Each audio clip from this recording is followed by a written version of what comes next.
CVA's Accura Series, Bergara barrels for guaranteed accuracy, nitride for guaranteed rust proofing, and a rifle guaranteed to be the best muzzleloader you've ever shot. CVA, it's just a better gun. This segment is being sponsored by Mowing and More, proudly serving Wilson County for over 15 years. Give them a call for all of your lawn care, landscaping, and irrigation needs. All right, everybody, this week's Recipe of the Week is being sponsored by our friends over at Courtney's Restaurant and Catering in beautiful Mount Juliet, Tennessee. You can stop in and see them at 4066B North Mount Juliet Road, or give them a call for all your catering needs at 615-754-7548. All right, and I tell you, we got some good food in here tonight too, and we got Kevin Hooper here with us. We really appreciate you being on tonight. He's kind of standing in for the flowers tonight, yeah. But been on here several times in the past. But man, it looks and smells awful good over there, and you had a big long name for it a while ago. What do we got tonight? Venison layer tortilla casserole. Everything was fine until I took the aluminum foil off while ago. Yeah, it was fine. You unleashed it, man. I think they were about to come after me, so. Looks like somebody did on one corner. You can check out the recipe online. Just Google it. Venison tortilla layer casserole. It's venison, corn. You can add bell pepper. I'm not a bell pepper fan, so I didn't do bell pepper. Tomato, and it's got like 24 corn tortillas layered out throughout it. It's got beans, lots of cheese, enchilada sauce. Top it with sour cream, diced tomatoes. We chose salsa instead of the diced tomatoes. But you can see it's a fantastic looking dish. Tastes well also. We had it last night for dinner. Yeah, well, like I say, if it tastes as good as it smells, we're in good shape in a few minutes. Because guys, you know, he mentioned that aluminum foil. Yeah. Well, that thing's been sitting in here with us all night. He unleashed that aluminum foil a while ago, and it filled this whole studio up. So we're looking forward to trying that out. So about how long do you cook it? It took about 15 or 20 minutes to get it ready, and then it cooks in the oven on 350 for about 20 or 30 minutes. It'll serve a lot of people too. Well, it looks good. That's a good looking casserole. That'd be something good. Get that made before you go to deer camp or something. Man, you could live on that all weekend. Anything with venison is good. That's right. Like that. Venison and cheese. Yeah, venison and cheese. Can't have too much cheese, can you? Venison, no. And venison's a primary dish at our house. Of course, every time I do this, it's venison something. Yeah, so. Yeah. Always venison something. Now, is that some of Flower's? Our deer, but it's a hamburger, no fat added. I'm a big fan of the no fat added. Yep. The only time you really need the fat is if you're going to make a burger or something to hold it together.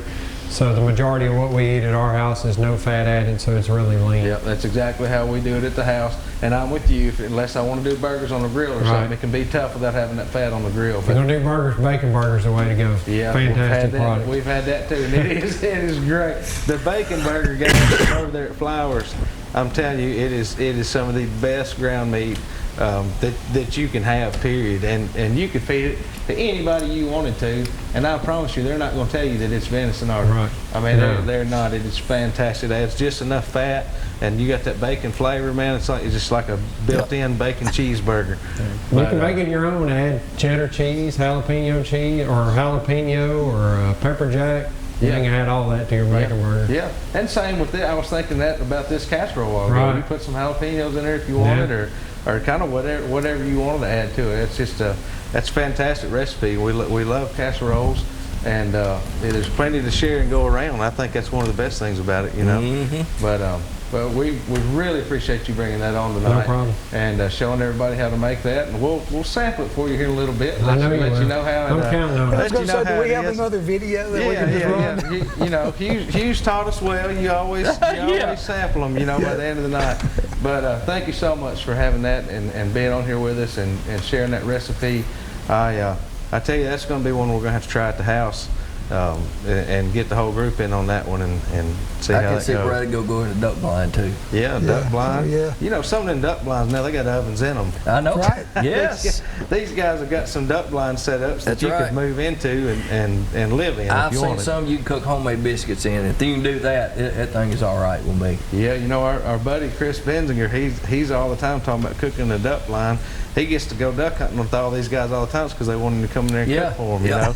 So he sits in there and makes biscuits and sausages and all sorts of things. So I'm not a big waterfowler myself, but I'd follow Chris around anytime to a blind, you know. And those just sit food around always and tastes better in duck blind. Yeah, It well, does. it tastes better in deer camp too, I think. you know. I do too. So we got, I know last year when we were in camp, we always eat well, but Andy Coker made a Dutch oven blackberry cobbler.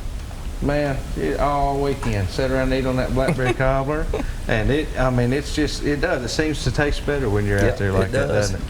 But, you know, anytime we can have and just like Kevin hit on too, we use venison for almost everything. I mean, whatever we make at the house there, it's venison something. Yeah. And it cooks a little bit different than beef. I mean, you don't want to cook it as long or as fast.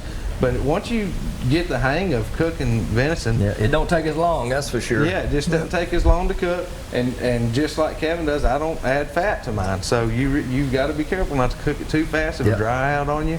But once you get it down to an art, I'm telling you, it's some of the best meat you can possibly eat, and very healthy for you.